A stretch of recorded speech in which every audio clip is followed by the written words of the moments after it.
Tafiti mbalimbali za afya ya jamii zinaonyesha kwamba msingi wa afya bora na malezi mazuri hujengwa mapema katika hatua za maisha ya mtu. Pia imebainika kwamba sehemu kubwa ya changamoto za kiafya na kitabia huanza katika tabia ndogo ndogo za kila siku na namna ya kulelewa. Hii ni Moa TV, ukweli na uhalisia.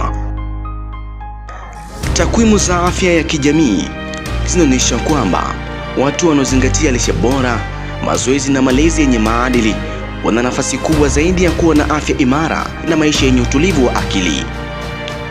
Pia, utafiti unaonyesha kwamba watoto wanaolelewa katika mazingira yenye maadili, mawasiliano mazuri na uangalizi wa karibu hujenga tabia bora zinazoendelea hadi utu uzima.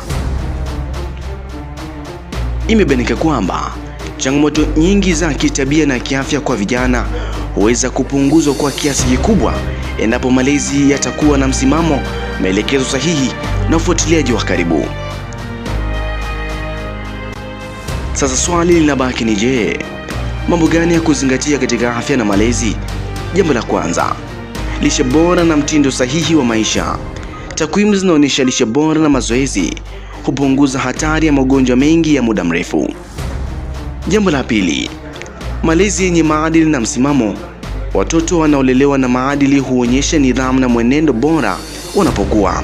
Na jambo la tatu ni mawasiliano bora kati ya wazazi na vijana.